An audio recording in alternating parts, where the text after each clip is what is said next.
मेरी माँ भुलक्कड़ है। सोनम को गोद लेने के बाद गीता और महेश ने अपने बच्चों और उसमें कोई भेदभाव नहीं किया था। फिर ऐसा क्या हुआ कि सोनम के मन में परायपन का भूत हावी होने लगा। शायली रेखा, अरे बेटा, थोड़ा आराम से चल, बच्चे को मैराथन में दाखिल नहीं कराना है। गीता अपनी गर्भवती बेटी सोनम को टोकते हुए बोली। हाँ माँ, ऑफिस के लिए लेट हो रही हूँ, कहते हुए सोनम निकल गई।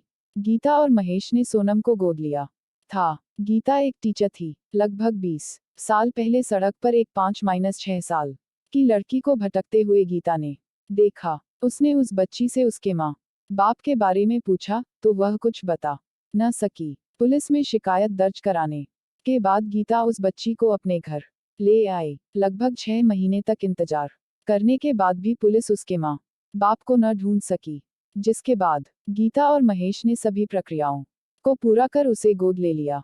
सोनम के बाद गीता और महेश को 2 बच्चे और हुए, रोहित और अर्चना। गीता और महेश ने कभी भी सोनम और अपने दोनों बच्चों में भेदभाव नहीं किया। वे तीनों बच्चों को एक जैसा ही प्यार दुलार देते थे। समय आने पर सभी बच्चों को ये बात भी बता दी गई कि सोनम गोद ली हुई बेटी है, लेकिन इस बात से रोहित और अर्चना को बिल्कुल भी फर्क नहीं पड़ा, बल्कि वे सोनम को और ज्यादा सम्मान देने लगे। सोनम ने ग्रेजुएशन के बाद एमबीए किया और एक बड़ी कंपनी में एचआर की नौकरी करने लगी।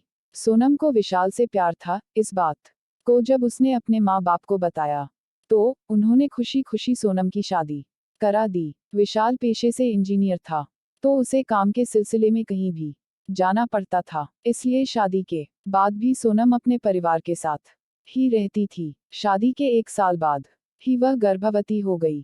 इसी बीच विशाल को 1 साल के लिए न्यूयॉर्क जाना पड़ा। सोनम को किसी बात की चिंता नहीं थी, पूरा परिवार उसका ध्यान रखता था। एक दिन अर्चना सोनम के पास आकर कहने लगी, दीदी, आज मैं बहुत खुश हूँ। मैं इंजीनियरिंग करने के लिए हार्वर्ड यूनिवर्सिटी जा रही हूँ। सोनम ये बात सुनकर खुश तो हुई, लेकिन अचानक से उसके अतीत ने उसे कचोटना शुरू कर दिया। वह मन में ही सोचने लगी कि मेरा भी तो मन था विदेश जाकर पढ़ने का, लेकिन उस वक्त माँ पापा ने मना कर दिया। आखिर अपना खून है तो जाने ही देंगे न। सोनम को अचानक से परायापन महसूस होने लगा। उसे समझ नहीं आ रहा था कि वह क्या करे।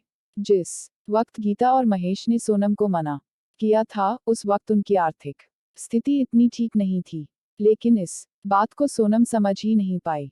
सोनम ने अगले दिन माँ से बेरुखी से कहा कि विशाल आ रहे हैं मुझे लेने, अब मैं उनके ही साथ जाकर रहूंगी। गीता को ये बात कुछ समझ में नहीं आई। वह जब तक सोनम से इसका मतलब पूछती तब तक वह ऑफिस के लिए जा चुकी थी। सोनम अपने ऑफिस पहुंची ही थी कि सीढ़ियों पर चढ़ते समय उसका पैर डगमगा गया और वह पेट के बल गिर पड़ी। सोनम की आंखें हॉस्पिटल के बेड पर खुली। उसने अपने पेट पर हाथ फेरा तो आंखों से आंसू आ गए। उसे अपने बच्चे की चिंता हुई।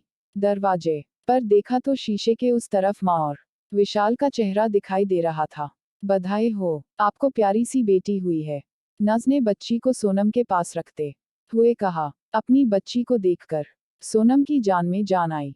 डॉक्टर ने कहा, अगर आपकी माँ ने हमें आपकी हेल्थ कंडीशन के बारे में नहीं बताया होता तो पता नहीं क्या होता।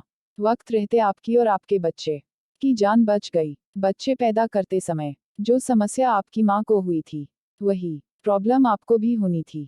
ये एक प्रकार की आनुवंशिक समस्या है। डॉक्टर की बात सुनकर सोनम अवाक रह गई। वह सोचने लगी कि मैं तो गोद ली हुई बेटी हूँ, तो माँ को कैसे पता कि मेरी हेल्थ कंडीशन क्या है। शायद माँ को याद ही नहीं रहा कि मैं उनकी गोद ली हुई अनोखी बेटी हूँ। मेरी माँ भुलक्कड़ है। इसके बाद से सोनम ने कभी भी खुद पर परायेपन का भूत हावी नहीं होने दिया। अच्छा लगा हो तो लाइक और सब्सक्राइब जरूर कर देना। हमारे चैनल कहानियां आरेख को राम मिलन। धन्यवाद।